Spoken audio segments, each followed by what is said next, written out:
say it's an invisible disability. I think teachers and people that work with our kids, they need to know what they're dealing with.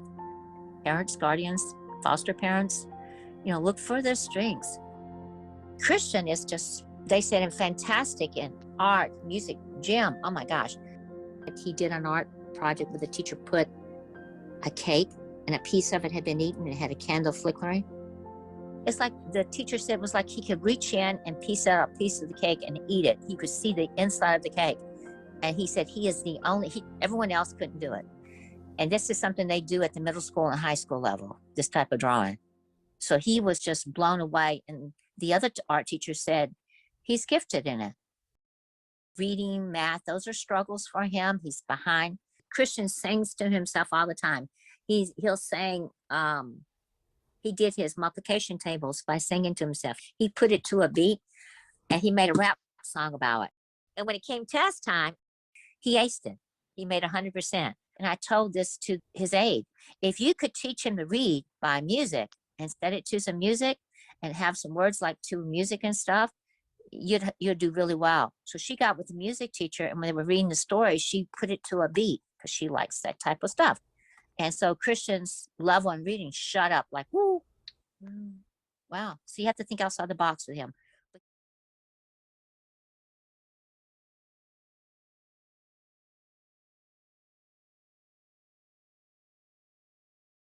I was diagnosed in 8th grade.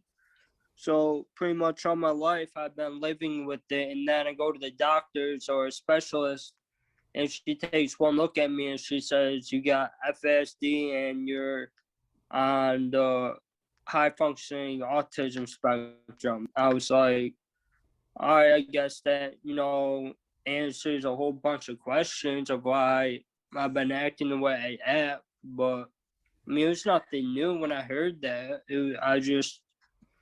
I was just living. I think it's important for people to see the reality of FASD, but I don't want people to get the impression that because of his disabilities that we should be controlling it more and that we are in control of him. And what they don't realize is they don't get the complexities, they don't get the inconsistencies. Like Josh is consistently inconsistent. Like you don't know what you're gonna get from one moment to the next. I remember the first day I lost my other job and I came home, my sister looked at me funny and I lost it. I ended up taking her to the ground and my mom was on me. And I think they kicked me out the house for the one night. As a young kid, you don't really understand it. Like I was told that he had these things, but I didn't really understand how that impacted the way he behaves or like the way he works at school or at like a job. When I was younger, I've had thoughts of like ending it or ending life. And I said to myself, the only reason why I'm still here is because of my sister. And my sister's going to need me. He sees that things are easier for me than they were for him, and he wants me to take that and run with it. And I think it's really motivational. Ever since I moved out, like my sister wanted to spend my birthday with me. And like in hindsight, it didn't mean much, but as I think about it and all the obstacles we've overcome and what I just did to her, that meant a lot. Just take one day at a time. I mean, like I said, it's easier said than done. But I mean, my parents have gone through so much with me. Like speeding tickets and having to call them up and say, oh yeah, just got arrested, and having them be disappointed in me. But those are called bumps in the road, and we get over them and we move on to the next day and just don't ever give up.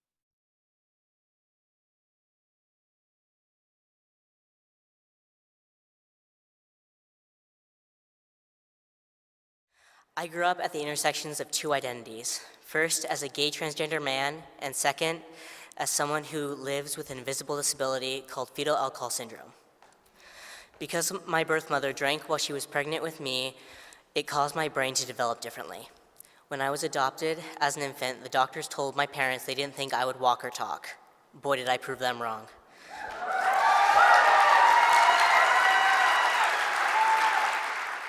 One of the biggest things about FAS is it's an invisible disability, and that not only are there, well, there are physical characteristics, but when people look at me, they don't go, oh, he's obviously disabled.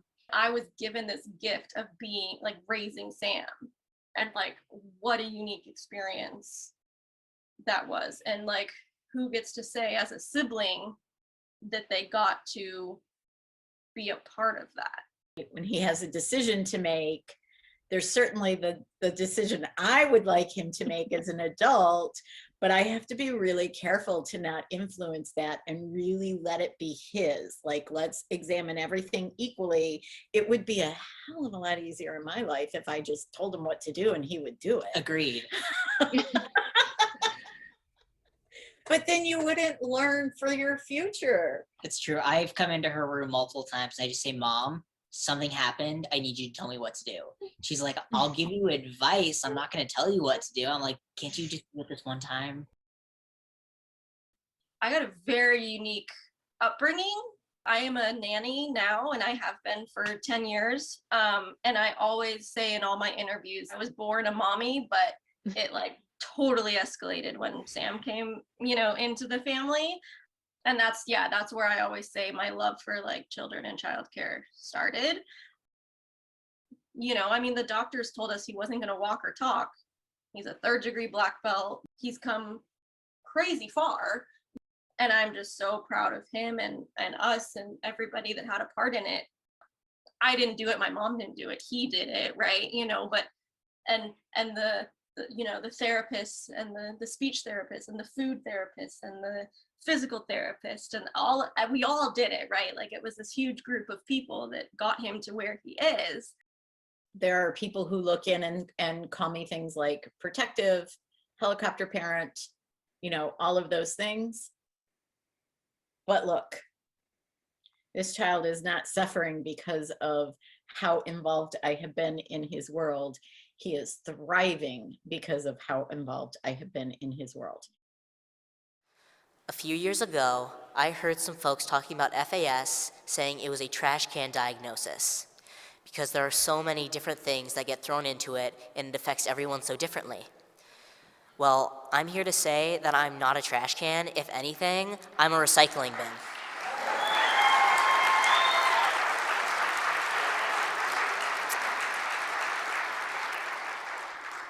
Because I'm going to take these hardships I've faced with this invisible disability and turn it into something good for this world.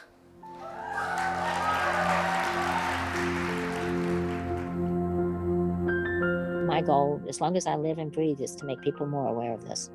That they're born with a disability, but don't let that disability hinder them from being who they can potentially become. We had no idea when he was 3 where we would be when he was 20. God, he's 20. That's the craziest thing, Like, we had no idea where he would be at. I know there's people that look at my kid and they just think he's bad, like rotten to the core, and he's not. He's got a really good soul. For someone to understand it, I think they will have to have a day with the person. I want people to know him for who he is and not for what he has, because I feel like any person really should be known for who they are, not what they have.